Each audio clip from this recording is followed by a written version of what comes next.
Welcome to pin point friends once again. आज मैं आप लोगों के सामने बैंक निफ्टी का एनालिसिस लेके आया हूँ। फ्रेंड्स, बीते हुए हफ्ता में बैंक निफ्टी में भी निफ्टी की तरह अच्छा खासा वोलेटिलिटी देखने को मिला। सोमवार को अच्छा खासा गिर गया था, गैप डाउन के साथ नीचे करीब 36,800 के आसपास का लो बनाया था और उसके बाद मंगलवार को उस लो को तोड़ा था। 36,650 के आसपास लो बना के वापस ये ऊपर की तरफ आ गया और ऊपर में आके बुधवार के दिन ये 38,460 के आसपास टॉप भी बना दिया। मतलब अगर आप देखेंगे सिर्फ 2 दिन में करीब 1800 पॉइंट का मूवमेंट नीचे से ऊपर तक ये किया है। अभी आने वाला हफ्ता में क्या पॉजिटिव क्या नेगेटिव देखने को मिल रहा है, इसके चर्चा के ऊपर आऊँगा। पर आप लोगों को यही रिक्वेस्ट है, वीडियो को लाइक कीजिए, शेयर कीजिए और चैनल को ज़रूर सब्सक्राइब कीजिए। फ्रेंड्स, बैंक निफ्टी में प्राइस एक्शन पे हमें जो देखने को मिल रहा है, यहाँ एक चौपी ट्रेंड से बैंक निफ्टी गुजार रहा है। यहाँ पे कोई भी डिसाइसिव ट्रेंड बैंक निफ्टी में देखने को नहीं मिल रहा है। अगर आप देखेंगे, मैंने ये 2 लाइन मार्क किया है। एक ऊपर की तरफ है ये 39,000 के आसपास और एक नीचे की तरफ है ये 36,900 के आसपास। मतलब मोटा मोटा मान लीजिए 37,000 से लेके 39,000 के बीच एक चौपी जोन बनाया। एक बार ये नीचे से ऊपर जा रहा है, एक बार ऊपर से नीचे आ रहा है, फिर नीचे से ऊपर जा रहा है, फिर ऊपर से नीचे आ रहा है, फिर ऊपर फिर नीचे, इसी के अंदर कामकाज कर रहा है।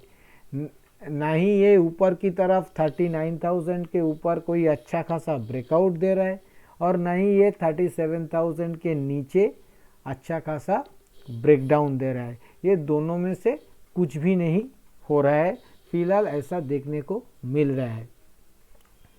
पर यहाँ पे कुछ नेगेटिव पॉइंट्स देखने को मिल रहा है। जैसे कि अगर आप बोलेंगे ये जो मंडे के दिन गैप डाउन करके नीचे चला गया था प्राइस, उसके बाद जो रिट्रेसमेंट ऊपर की तरफ आया, पहला तो एक ये रिट्रेसमेंट पिछले हाई को काट नहीं पाया, ये तो नेगेटिव है ही।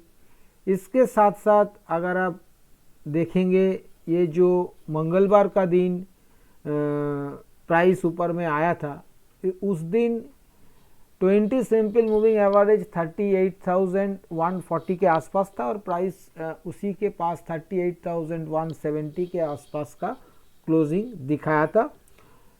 फ्रेंड्स, इसको डिसाइसिवली 20 सिंपल मूविंग एवरेज के ऊपर क्लोजिंग नहीं माना जाएगा, क्योंकि एक 38,000 का इंडेक्स में अगर 30 पॉइंट ऊपर क्लोजिंग हो रहा है तो वो डिसाइसिव क्लोजिंग नहीं है। हम लोग ये कह सकते हैं कि 20 SMA के ऊपर क्लोजिंग दिया था पर वो डिसाइसिव नहीं है, तो इसे बहुत ज़्यादा पॉजिटिव मानने का कोई ज़रूरत नहीं। उल्टा ऐसा माना जा सकता है कि यहाँ से रेजिस्टेंस मिला है उसको। क्यों? क्योंकि अगला दिन फिर उसके ऊपर गया था और नया टॉप भी लगाया था, पर वो 20 SMA के ऊपर क्लोज नहीं कर पाया, फिर नीचे आ गया।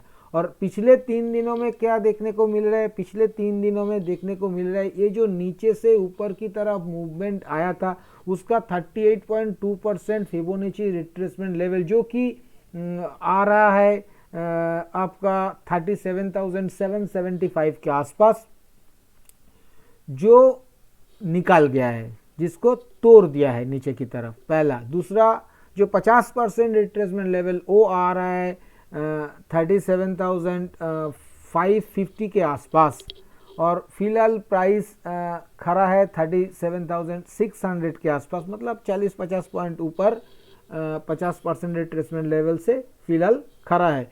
तो मोटा मोटा इसे हम समझ सकते हैं कि हाँ, 50% रिट्रेसमेंट लेवल से प्राइस सपोर्ट लिया है।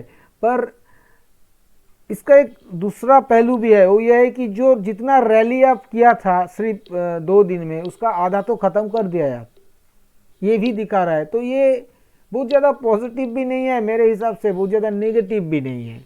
तो एक पॉजिटिव एक नेगेटिव पॉइंट है। इसके साथ साथ 3 दिन हमें देखने को मिल रहा है कि lower top lower bottom formation हो रहा है।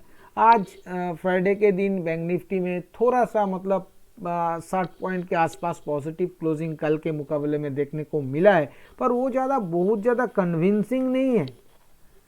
ये एक्चुअल में तो लोअर टॉप लोअर बॉटम बन ही रहा है, और ये बॉटम भी अच्छा खासा नीचे बन रहा है और टॉप भी अच्छा खासा नीचे बन रहा है।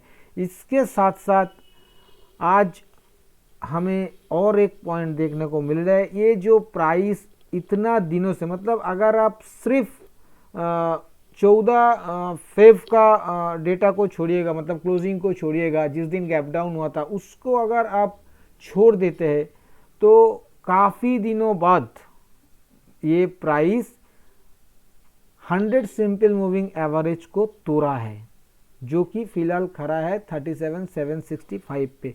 उस एक तो 20 सिंपल मूविंग एवरेज के नीचे है, दूसरा 100 सिंपल मूविंग एवरेज से भी नीचे है। पर एक बात जरूर है, 50 सिंपल मूविंग एवरेज जो कि फिलहाल खड़ा है 37,250, प्राइस उसके ऊपर है। मतलब प्राइस ऊपर में 20 SMA को रखा, बीच में 100 SMA को रखा और नीचे 50 SMA को रखा, और इधर ही व्हिप सा कर रहा है। ऊपर में से 2 SMA का रेजिस्टेंस लेके नीचे 50 SMA का सपोर्ट बनाने का कोशिश फिलहाल प्राइस कर रहा है। इतना हमें देखने को मिल रहा है। ये बहुत ज़्यादा ऊपर जाने का भी साइन नहीं है और बहुत ज़्यादा नीचे जाने का भी साइन नहीं है। क्यों ऐसा कह रहा हूँ?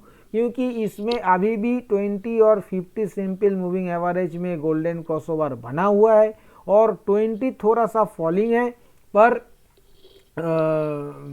50 यहाँ पे राइजिंग है। और जहाँ तक 50 और 100 का सवाल है, वहाँ पे डेथ क्रॉसओवर जरूर बना हुआ है, पर वहाँ पे भी दिक्कत यह है कि 100 फ्लैट है और 50 राइजिंग है।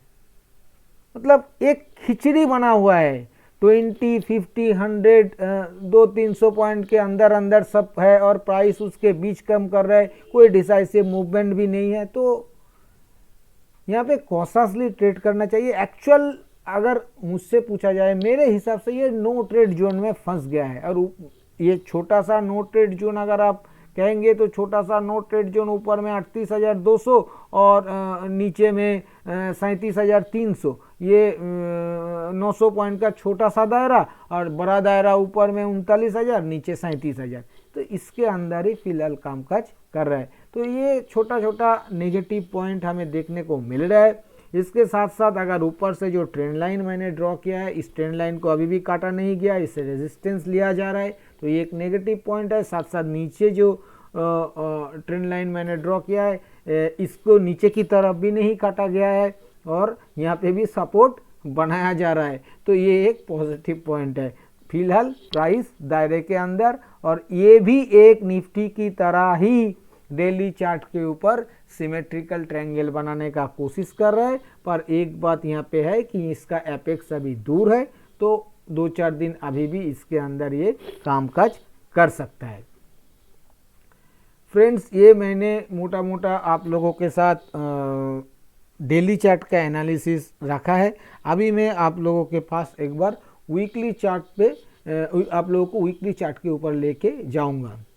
फ्रेंड्स, अगर आप लोग हर रोज सुबह निफ्टी के ऊपर daily view free of cost लेना चाहते हो तो वीडियो के नीचे डिस्क्रिप्शन बॉक्स में एंजल वन का अकाउंट ओपनिंग लिंक दिया हुआ है। उसी लिंक के जरिए अपना अकाउंट ओपन कीजिए और अपना पहला ट्रेडिंग करने के बाद उसी ट्रेडिंग का स्क्रीनशॉट उसी वीडियो के नीचे डिस्क्रिप्शन बॉक्स में जहां एंजल वन का अकाउंट ओपनिंग लिंक दिया हुआ है उसके नीचे मेरा व्हाट्सएप नंबर भी दिया हुआ है। उसी व्हाट्सएप नंबर में अपना पहला ट्रेडिंग का स्क्रीनशॉट व्हाट्सएप कर दीजिए। इसके बाद हर रोज सुबह फ्री ऑफ कॉस्ट आपके पास भी निफ्टी का डेली व्यू पहुंच जाएगा। फ्रेंड्स, मैंने वीकली चार्ट ओपन किया है। यहाँ पे वीकली चार्ट पे क्या देखने को मिल रहा है, अभी अभी मैंने जिस बात का जिक्र आप लोगों के साथ कर रहा था, ये वीकली चार्ट में देखिए सीधा सीधा वही दिख रहा है। पिछले 4 हफ्ता में 3 डोजी बना वीकली के ऊपर, इनडिसाइसिव कैंडल। ये 24 जनवरी वाला हफ्ता में भी डोजी बना, ये 7 फरवरी वाला हफ्ता में भी डोजी बना, और ये 14 फरवरी वाला मतलब इस हफ्ता में भी डोजी बना, कुछ नहीं हो रहा है। सिर्फ बीच में एक 31 जनवरी वाला हफ्ता में एक ग्रीन कैंडल बना था। ये कोई मतलब ये कोई ट्रेंड का डायरेक्शन फिलहाल नहीं बता रहा है, और ऐसा हो सकता है मेरा समझ में भी नहीं आ रहा है, ये भी हो सकता है। पर फिलहाल यही देखने को मिल रहा है। यहाँ पे नेगेटिव जो देखने को मिल रहा है वीक आफ्टर वीक, डोजी के बावजूद वीक आफ्टर वीक अगर आप देखिएगा lower top lower bottom formation जारी है यहाँ पे। तो ये मेरे हिसाब से एक नेगेटिव पॉइंट हम इसे मान सकते हैं। पर यहाँ पे और एक नेगेटिव पॉइंट देखने को मिल रहा है, वो क्या है, वो ये है कि जैसा मैंने डेली चार्ट के ऊपर बता रहा था बिल्कुल ऐसा ही वीकली चार्ट के ऊपर भी 20 सिंपल मूविंग एवरेज जो है, जो कि खड़ा है फिलहाल 37,720 के ऊपर, इसके नीचे प्राइस करीब 5-6 हफ्ता 6 हफ्ता करीब बाद इसके नीचे प्राइस क्लोज कर दिया है।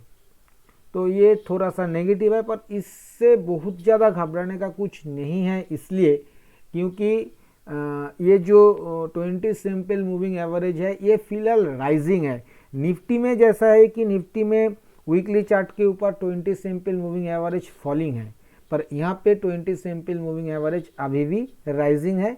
प्राइस किसी भी वक्त ऊपर जा सकता है 20 सिंपल मूविंग एवरेज को तोड़ने के लिए।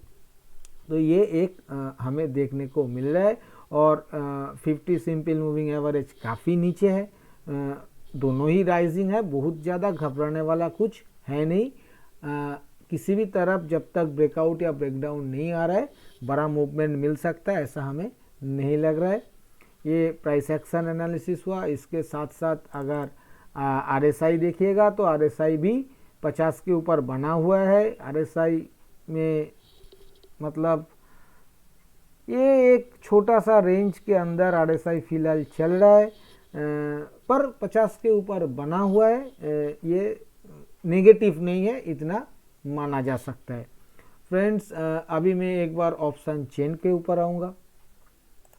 फ्रेंड्स मैंने आने वाला हफ्ता का जो ऑप्शन चेन है उसी ऑप्शन चेन को आप लोगों के सामने ओपन किया है। ये आने वाला हफ्ता मतलब एज वेल एज इसी मंथ का ऑप्शन सीरीज है, ऑप्शन चेन है। ये 24 फरवरी वाला हफ्ता का बैंक निफ्टी का क्लोजिंग आया है 37,599 पे, तो सीधा 37,600 हो गया आपका एट द मनी। तो एट द मनी पे क्या एक्टिविटी देखने को मिल रहा है? एट द मनी पे जो एक्टिविटी देखने को मिल रहा है 37,600 कॉल के ऊपर 6,000 कॉन्ट्रैक्ट्स का ओपन इंटरेस्ट एडिशन और कूल ओपन इंटरेस्ट 12,000 कॉन्ट्रैक्ट्स। वहीं पे 37,600 के पुट के ऊपर वहाँ पे भी करीब 6,700 कॉन्ट्रैक्ट्स का एडिशन और कूल ओपन इंटरेस्ट करीब 12,400 कॉन्ट्रैक्ट्स का खड़ा है। 37,700 कॉल के ऊपर करीब 10,500 कॉन्ट्रैक्ट्स का एडिशन और कूल ओपन इंटरेस्ट 20,500 से भी ज़्यादा कॉन्ट्रैक्ट्स का खड़ा है। 37,800 के ऊपर अगर देखा जाए तो 6,000 कॉन्ट्रैक्ट्स का एडिशन कॉल के ऊपर और कुल ओपन इंटरेस्ट 17,000 कॉन्ट्रैक्ट्स का खड़ा है। 37,900 के ऊपर 4,500 करीब कॉन्ट्रैक्ट्स का एडिशन और कुल ओपन इंटरेस्ट 11,500 कॉन्ट्रैक्ट्स का खड़ा है। और 38,000 कॉन्ट्रैक्ट्स के ऊपर करीब 6,500 से ज़्यादा कॉन्ट्रैक्ट्स का एडिशन और कुल ओपन इंटरेस्ट 58,000 कॉन्ट्रैक्ट्स के करीब खड़ा है।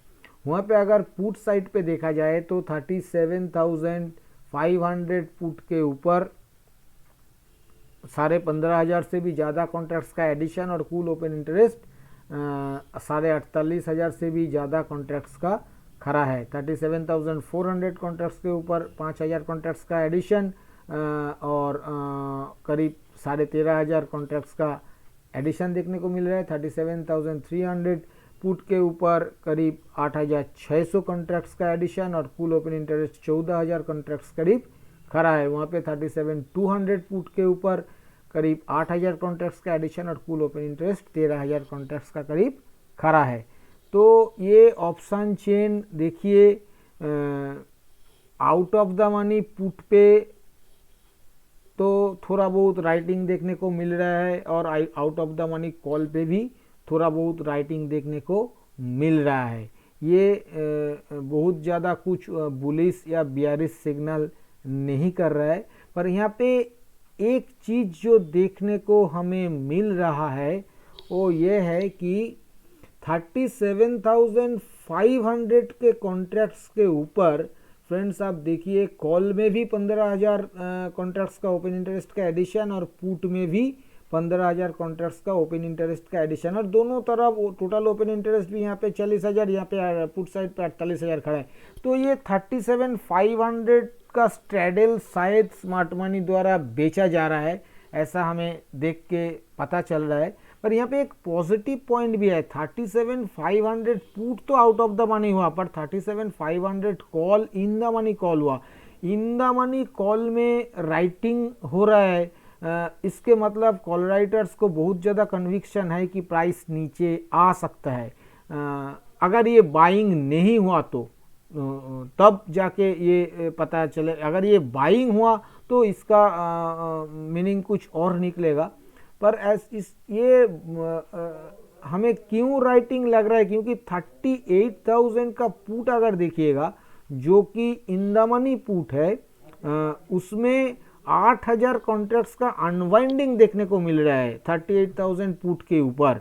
तो अगर स्मार्ट मनी को ये पता ही चलेगा कि प्राइस हम ऊपर लेके जाएंगे, 37,600 से 38,000 मतलब सिर्फ 400 पॉइंट का दूरिया है, ज़्यादा कुछ दूरिया नहीं है। तो अगर ये 1% का मामला है, तो अगर प्राइस 1% ऊपर जा सकता है तो इन लोगों को ज़रूरत क्या था 38,000 पुट में अनवाइंडिंग करने का, जो राइटिंग किया हुआ था। ये प्रीमियम तो पानी हो जाएगा अगर प्राइस ऊपर जाएगा। तो ये 38,000 पुट में अनवाइंडिंग एंड 37,500 कॉल में अच्छा खासा राइटिंग, ये देख के हमें लग रहा है शायद मतलब इसे neutral to bearish option chain कहा जा सकता है। ये माइंडली बियरिश है, बहुत ज़्यादा बियरिश में नहीं कहूँगा क्योंकि पुट में भी अच्छा खासा राइटिंग है, ओपन इंटरेस्ट भी खड़ा है, तो माइंडली बियरिश इसे कहा जा सकता है,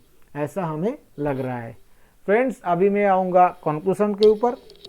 कंक्लूजन पे आने से पहले फ्रेंड्स मैं आप लोगों को ऊपर का रेजिस्टेंस और नीचे का सपोर्ट लेवल बता रहा हूँ। ऊपर में जो रेजिस्टेंस फिलहाल देखने को मिलेगा, वो पहला रेजिस्टेंस ऊपर में हमें जो देखने को मिलेगा वो 37,900 पे, दूसरा रेजिस्टेंस 38,200 पे और तीसरा रेजिस्टेंस 38,500 पे देखने को मिलेगा। और नीचे जो सपोर्ट देखने को मिलेगा वो सपोर्ट, पहला सपोर्ट जो नीचे देखने को मिलेगा वो 37,300 और उसके नीचे दूसरा सपोर्ट 36,900 और उसके नीचे तीसरा सपोर्ट 36,500 पे देखने को मिलेगा। स्ट्रैटेजी क्या लेना चाहिए फ्रेंड्स, मेरे हिसाब से इधर पे सेल ऑन राइस का या बाय ऑन डिप्स का, इन दोनों में से कोई भी स्ट्रैटेजी लेना सही नहीं होगा आने वाला हफ्ता के लिए।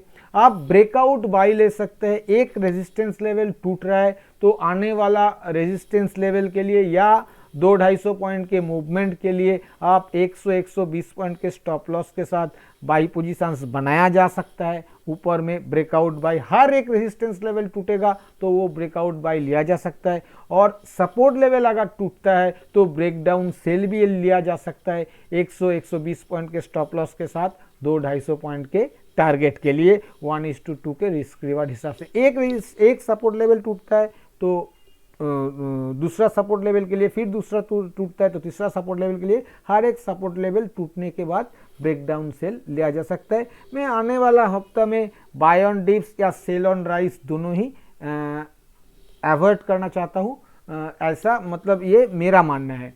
फ्रेंड्स मैंने आप लोगों के साथ इस वीडियो में जो भी एनालिसिस शेयर किया, ये मेरा खुद का एनालिसिस के ऊपर लिया हुआ मेरा पर्सनल व्यू है, ये कोई बाई सेल रिकमेंडेशन नहीं है, और क्योंकि मैं कोई सेबी रजिस्टर्ड एनालिस्ट नहीं हूँ, इसलिए आप लोग इसके ऊपर किसी भी रियल ट्रेड लेने से पहले अपना खुद का फिनेंशियल एडवाइज़र का सलाह लेके ही रियल ट्रेड लीजिएगा। और अगर वीडियो आप लोगों को पसंद आया तो वीडियो को लाइक और शेयर करना मत भूलिए। थैंक यू दोस्तों, हैप्पी ट्रेडिंग।